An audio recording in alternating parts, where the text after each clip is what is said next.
नमस्कार बच्चों, pioneer convent school में आपका स्वागत है। पिछली वीडियो में हमने समास किए थे और हमने समास में क्या क्या पढ़ा था। समास में हमने शब्द और पद के बारे में जाना था कि इनमें क्या अंतर होता है। हमने समास की परिभाषा पढ़ी थी और इसके बाद हमने किया था कि इस प्रक्रिया के लिए क्या आवश्यक है। हमने समास का महत्व के बारे में जाना और समास के भेद पढ़े थे। समास के 6 भेद होते हैं, हमने 2 भेद किए थे, अव्ययी भाव समास और तत्पुरुष समास। और आज हम करेंगे समास का तीसरा भेद, कर्मधारय समास। कर्मधारय समास क्या होता है, हम इसके बारे में जानेंगे, इसकी परिभाषा जानेंगे और इसका विग्रह कैसे किया जाता है और समस्त पद कैसे बनाया जाता है। कर्मधारय समास की परिभाषा: जिस समास में पूर्व पद तथा उत्तर पद में विशेषण और विशेष्य या उपमान उपमेय संबंध हो उसे कर्मधारय समास कहते हैं। कहने का अर्थ है कि अगर समस्त पद में पहला पद पूर्व पद विशेषण हो और दूसरा पद क्या हो, विशेष्य हो, अगर तो इस तरह से समस्त पद आ जाता है, विशेषण और विशेष्य। पहला पद मैंने क्या बोला, विशेषण, और दूसरा पद क्या बोला मैंने, विशेष्य।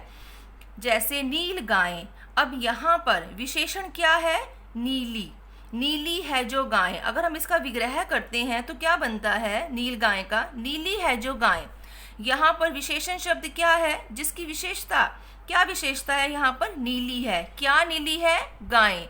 अब यहाँ पर विशेषण और विशेष्य हमारा यहाँ पर बिल्कुल स्पष्ट हो जाता है। विशेषण क्या है, नीली, क्योंकि विशेषता है यहाँ पर नीला रंग। और गाय क्या है, किसके बारे में विशेषता बताई जा रही है, गाय के बारे में, तो वो हमारा क्या है, विशेष्य है। जो क्वालिटी होती है उसे बोलते हैं विशेषण, जो किसी की विशेषता होती है और जिसके बारे में बताया जाता है वो होता है विशेष्य। तो विग्रह करने पर बनेगा नीली है जो गायें। अब यहाँ पर हमने विग्रह करते समय बीच में है जो लगाया। ध्यान रखना, कर्मधारय समास में विग्रह करते समय हमेशा बीच में है जो लगता है और विशेषण और विशेष्य का अगर इस तरह से समस्त पद आता है। अगला उदाहरण से हम समझेंगे, महादेव। इसका विग्रह करने पर बनेगा महान है जो देव। अब महान क्या है, विशेषण, और यहाँ पर किसके बारे में, किसकी विशेषता बताई जा रही है, देव। तो यहाँ पर विशेष्य क्या हुआ हमारा, देव, और विशेषता क्या है, वो महान है। अब बीच में हमने है जो लगा दिया, क्योंकि विग्रह करते समय कर्मधारय समास में हमेशा है जो आता है। अब मैंने आपको सिर्फ इसके बारे में बताया, विशेषण और विशेष्य। अगर समस्त पद हमारा विशेषण और विशेष्य से बना हुआ है तो हमने है जो लगाना है। अगर हमारा समस्त पद किससे बना हुआ है, उपमान और उपमेय। सबसे पहले मैं आपको उपमान और उपमेय बताऊंगी कि वो क्या होते हैं। उपमान होता है कि जिससे विशेषता बताई जा रही है। जैसे चंद्रमुख, इसका विग्रह करने पर क्या बनेगा, चंद्र जैसा मुख। उपमान होता है विशेष वस्तु और उपमेय होता है साधारण वस्तु। अगर एक साधारण वस्तु की तुलना किसी विशेष वस्तु से की जाती है, तुलना की जाती है, तो वो क्या होता है, उपमान और उपमेय। तो हम यहाँ पर चंद्रमुख, अब इसके अंदर उपमान क्या है, विशेष वस्तु क्या है, चंद्र है मतलब चंद्रमा, और मुख मतलब होता है चेहरा। तो यहाँ पर साधारण वस्तु क्या है, मुख। यहाँ पर चेहरे की तुलना, किसी का भी चेहरा हो सकता है, किसी का भी मुख हो सकता है, वो उसकी तुलना चंद्रमा के समान हो रही है, चंद्रमा से की जा रही है। साधारण वस्तु की तुलना अगर हम किसी विशेष वस्तु से करते हैं तो वहाँ पर उपमान और उपमेय का संबंध होता है, जैसे चंद्र जैसा मुख। अब यहाँ पर अगर उपमेय और उपमान का अगर इस तरह से समस्त पद आ जाता है तो हम विग्रह करते समय बीच में जैसा लगाते हैं। जैसा नहीं तो हम के समान भी लगा सकते हैं। के समान या जैसा, इन दोनों का अर्थ एक ही होता है। तो कर्मधारय समास में 2 तरह से समस्त पद आ सकते हैं। एक तो विशेषण और विशेष्य से बना हुआ समस्त पद हो सकता है और दूसरा उपमान और उपमेय से बना हुआ समस्त पद हो सकता है। हमारा अगला हमारा है कमल नयन। कमल नयन करने पर हम इसका विग्रह करेंगे तो क्या बनेगा, कमल के समान नयन। अब कमल का फूल विशेष होता है, हर जगह तो नहीं मिलता ना, तो ये कहीं किसी किसी जगह पर ही होता है, ये विशेष होता है क्योंकि कमल के फूल जो है वो आम नहीं होते। तो यहाँ पर नयन, नयन का अर्थ है आंखें, यहाँ पर आंखों की तुलना कमल के समान की जा रही है कि आंखें जो है वो कमल के समान है, कमल के समान नयन। तो हम विग्रह करते समय हमने बीच में क्या लगा दिया, समान, क्योंकि यहाँ पे कमल क्या है, विशेष, और नयन क्या है, साधारण। जैसा कि मैंने आपको पहले बताया कि अगर साधारण वस्तु की तुलना विशेष वस्तु से होती है तो हम क्या करते हैं, वो उपमान और उपमेय का समस्त पद होता है। अगर विशेषण और विशेष्य आ जाए तो वो क्या होता है, पहला शब्द विशेषण हो, दूसरा विशेष्य हो, तो वो विशेषण और विशेष्य का होता है।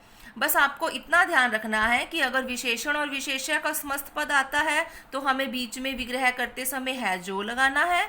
अगर उपमान और उपमेय का आ जाता है, समस्त पद आ जाता है, तो हमें विग्रह करते समय बीच में जैसा या फिर के समान विग्रह करते समय लगाना है। लास्ट उदाहरण है इसका, वचनामृत, अमृत के समान वचन। कर्मधारय समास आपको अच्छे से समझ में आ गया होगा बच्चों। अब हम समास के भेद का चौथा भेद करेंगे, द्विगु समास। द्विगु समास की परिभाषा क्या है और द्विगु समास का हम समस्त पद कैसे बनाते हैं और विग्रह कैसे करते हैं।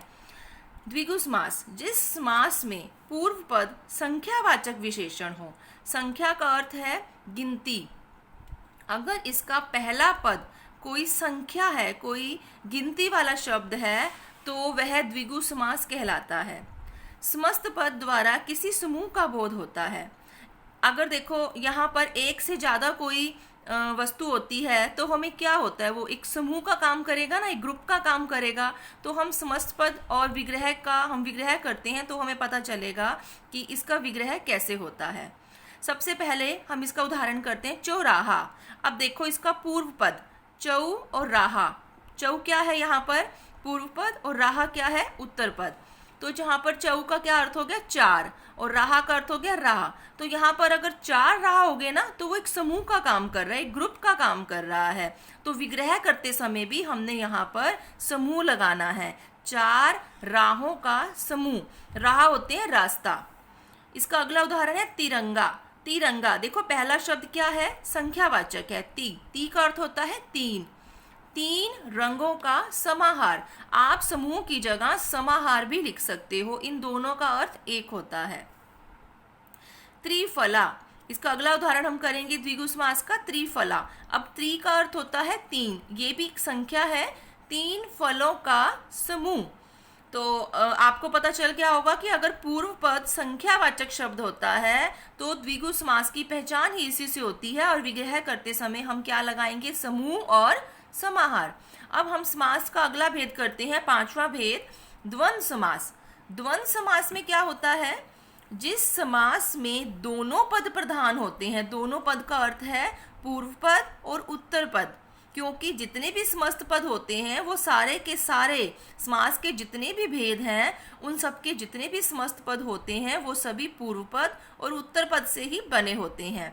तो इसीलिए जिसमें दोनों पद प्रधान होते हैं, प्रधान का अर्थ होता है मुख्य है, वो द्वंद्व समास होता है। तथा विग्रह करने पर और, अथवा, या, एवं, तथा, ये पांच शब्द होते हैं, और, अथवा, या, एवं, तथा। विग्रह करने पर हम इनमें से कुछ भी लगा सकते हैं, आदि शब्दों का प्रयोग किया जाता हो, वह द्वंद्व समास कहलाता है। जैसे अब हम इसके उदाहरण समझेंगे। समस्त पद, हानि, लाभ। यहाँ पर हमेशा ध्यान रखना कि द्वंद्व समास के अंदर हमेशा योजक चिन्ह लगा होता है, एक जोड़ा होता है। तो विग्रह करने पर हम बीच में क्या लगाएंगे, और, हानि और लाभ। अगला उदाहरण इसका है हार, जीत। तो बीच में योजक चिन्ह लगा हुआ है, द्वंद्व समास की पहचान है, तो बीच में हम क्या लगा सकते हैं, और की बजाय यहाँ पर हम या भी लगा सकते हैं, हार या जीत। लेन देन, लेन देन के बीच में भी योजक चिन्ह है, विग्रह करते समय हम या लगाएंगे या और भी लगा सकते हैं। दूध, दही, दूध अथवा दही। हम अथवा भी लगा सकते हैं। इसी प्रकार हम या, एवं, तथा और ओ, इनमें से हम कुछ भी लगा सकते हैं विग्रह करने पर। द्वंद्व समास आपको अच्छे से समझ में आ गया होगा। बच्चों, अब हम समास का आखिरी भेद करेंगे, छठा भेद, बहुव्रीहि समास। अब तक हमने कितने समास किए? 5 समास किए। हम थोड़ा सा हम दोहरा लेते हैं। पहला हमने किया था अव्ययी भाव समास, फिर हमने किया तत्पुरुष समास, तीसरा भेद हमने किया था कर्मधारय समास, और चौथा भेद हमने किया था द्विगु समास, पांचवा भेद हमने किया था द्वंद्व समास। अब हम कर रहे हैं आखिरी समास, बहुव्रीहि समास। बहुव्रीहि समास में क्या होता है हम ये जानेंगे। बहुव्रीहि समास की है परिभाषा। जिस समस्त पद में दोनों पद गौण होते हैं, गौण का अर्थ मैं आपको समझाती हूँ, तथा ये दोनों मिलकर किसी तीसरे अन्य पद के विषय में संकेत करते हैं, वहाँ बहुव्रीहि समास होता है। जिसमें दोनों पद गौण होते हैं। गौण का अर्थ होता है कि उन दोनों पदों का पहला पद और दूसरा पद, पूर्व पद या उत्तर पद, दोनों का कोई यहाँ पर मुख्य नहीं होते, उनका कोई महत्व नहीं होता, अथवा किसी तीसरे पर्सन के लिए, किसी तीसरे विशेष पर्सन के लिए उसके बारे में बात चल रही होती है, तो वहाँ पर क्या होती है, क्या बहुव्रीहि समास होता है। किसी तीसरे अन्य पद के विषय में बात चल रही होती है तो वहाँ बहुव्रीहि समास होता है। अब हम इसको उदाहरण के द्वारा समझेंगे। सबसे पहले है पीताम्बर। अब हम विग्रह करते समय ध्यान रखना कि इसके बीच जो है विग्रह करते समय पीछे जिसका लगता है या फिर जिसके लगता है। पीला है अंबर जिसका। अब पीला है अंबर जिसका, यहाँ पर पीत और अंबर, पहला मुख्य शब्द क्या है यहाँ पर, पूर्व पद पीत, और दूसरा क्या है यहाँ पर अंबर। लेकिन यहाँ पर पीत और अंबर दोनों ही गौण हैं, लेकिन वो किसी तीसरे पर्सन के लिए, किसी अन्य पद के लिए वो बात चल रही है। वो कौन है? भगवान श्री कृष्ण। क्योंकि श्री कृष्ण भगवान पीले वस्त्र पहनते थे, तो इसीलिए यहाँ पर पीताम्बर शब्द जो है वो श्री कृष्ण भगवान के लिए प्रयोग किया जा रहा है। और विग्रह करते समय ध्यान रखना कि हम पीछे जो है जिसका, जिसके लगाते हैं। और आपको ये जो ब्रैकेट में श्री कृष्ण है ये लिखने की जरूरत नहीं है। ये सिर्फ आपको इनके बारे में जानकारी होनी चाहिए कि किसके बारे में बात की जा रही है, कि वो अन्य पद कौन है जिसके बारे में बात हो रही है। अगला उदाहरण करेंगे, दशानन। दश आनन, दश का अर्थ होता है 10, आनन का अर्थ होता है मुख। दश आनन है जिसके, किसके होते हैं? 10 मुंह किसके होते हैं? रावण के। रावण के थे ना, तो आपको यहाँ पर रावण लिखने की जरूरत नहीं है, सिर्फ आपको जिसके तक ही खत्म करना है।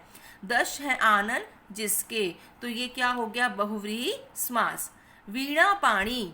वीणा पाणी, वीणा है हाथ में जिसके। वीणा क्या होती है? सरस्वती माता के हाथ में वीणा होती है ना, तो उसी को बोलते हैं, एक संगीत का एक इंस्ट्रूमेंट जिसको बोलते हैं हम वीणा, वो होती है। तो वीणा है पाणी में जिसके। पाणी का अर्थ होता है हाथ, आप हाथ भी लिख सकते हो। सरस्वती, सरस्वती माता के हाथ में वीणा होती है। तो बहुव्रीहि समास में आपको पीछे विग्रह करते समय जिसके लगाना है। और एक और बात कि यहाँ पर आपने देखा होगा कि दश आनन में भी यहाँ पर संख्या आई हुई है और इसमें भी संख्या होती है, लेकिन बहुव्रीहि समास में। लेकिन आपको क्या करना है, यहाँ पर एक विशेष साफ पता चल रहा है कि दश है आनन जिसके, वो रावण ही होता है, तो आप यहाँ पर इसको बहुव्रीहि समास ही करोगे। अब हमने समास के 6 भेद अच्छे से समझ लिए हैं और इससे संबंधित मैं आपको एक कार्य पत्रिका दूंगी। आपने उस कार्य पत्रिका को अच्छे से समझकर अभ्यास पुस्तिका में उसका अभ्यास करना है। अब हम संधि और समास में अंतर जानेंगे कि संधि और समास में क्या अंतर होता है। संधि आपने पिछली कक्षा में की होगी और समास आपने अभी समझे हैं, तो इस प्रकार हम संधि और समास में अंतर कर सकते हैं। सबसे पहले समास में 2 पदों का योग होता है, जैसा पहले आपको बताया, 2 पद मतलब पूर्व पद और उत्तर पद। लेकिन संधि में 2 वर्णों का योग होता है। जब हम संधि करते हैं तो उसमें हम क्या करते हैं, बीच में एक साइन होता है ना प्लस का, तो हम प्लस से पहले और प्लस के बाद हम देखते हैं कि ये कौन सी संधि है ना, उन 2 वर्णों को मिलाने से ही परिवर्तन आता है। तो लेकिन समास में क्या होता है, 2 शब्द होते हैं, लेकिन संधि में वर्णों का योग होता है। वर्ण का अर्थ होता है अक्षर। और समास में जब समस्त पद का विस्तार किया जाता है, समस्त पद जैसे पीताम्बर, हमने इसका विग्रह किया, विग्रह करना विस्तार करना एक ही अर्थ होता है। समास में जब समस्त पद का विस्तार किया जाता है तो उसे समास विग्रह कहते हैं। लेकिन संधि के शब्द को तोड़ने की प्रक्रिया को क्या कहते हैं? जैसे कोई शब्द है, अगर हम उस शब्द को तोड़ेंगे, तोड़ने की इस विधि को क्या कहते हैं? संधि विच्छेद। अब आपको संधि और समास में अंतर समझ में आ गया होगा कि संधि और समास में क्या अंतर होता है। बच्चों, अब हम करेंगे अभ्यास कार्य। अभ्यास कार्य में हम सही उत्तर चुनेंगे। सबसे पहले उदाहरण है भाई बहन। भाई बहन किसका उदाहरण है यहाँ पर? किसका? द्वंद्व समास का। नवरात्रि, नवरात्रि का समूह, तो यहाँ पर पहली संख्या है तो वो क्या हो गया यहाँ पर? द्विगु समास। चौराहा, यहाँ पर चौराहा भी क्या है? संख्या है, 4 राहों का समूह, तो क्या बन गया यहाँ पर? द्विगु समास। महात्मा, महात्मा का विग्रह करने पर बनेगा महान है जो आत्मा, तो यहाँ पर विशेषण और विशेष्य आ गया। यहाँ पर पहला शब्द विशेषण, दूसरा क्या है? विशेष्य, तो वो क्या बनेगा? कर्मधारय समास। घुड़सवार, घोड़े पर समास, सवार, घोड़े पर सवार ना, तो यहाँ पर हमने बीच में कारक चिन्ह का प्रयोग किया विग्रह करते समय पर, तो तत्पुरुष समास, क्योंकि तत्पुरुष समास में ही सिर्फ हम कारक चिन्हों का प्रयोग करते हैं। दही बड़ा, दही में डूबा हुआ बड़ा, दही में डूबा हुआ बड़ा, में कारक चिन्ह आ गया, तो हम यहाँ पर इसका जो उत्तर होगा वो क्या है? तत्पुरुष समास। राधा कृष्ण, राधा कृष्ण में एक तो योजक चिन्ह लगा हुआ है, इसकी पहचान आपको हो गई, और इसमें एक जोड़ा आया हुआ है, जैसे राधा और कृष्ण, 2 शब्दों का जोड़ा आया हुआ है ऐसे, तो ये क्या बन गया? द्वंद्व समास। लंबोदर, लंबा है उदर जिसका, उदर का अर्थ होता है पेट, तो लंबा किसका होता है? गणेश भगवान का। बहुव्रीहि समास का उदाहरण है ये। नीलकमल, अब देखो नीलकमल, नील का अर्थ है नीला, नीला है जो कमल, कमल का फूल, फूल बोला गया यहाँ पर, तो ये विशेषण और विशेष्य है। यहाँ पर पहला शब्द विशेषण है, दूसरा क्या है? विशेष्य है, तो ये किसका उदाहरण हो गया? कर्मधारय समास का। आपने अभ्यास कार्य के द्वारा सब भेदों को जान लिया होगा अच्छे से, और आपने समास के भेदों को भी अच्छे से जान लिया है। धन्यवाद।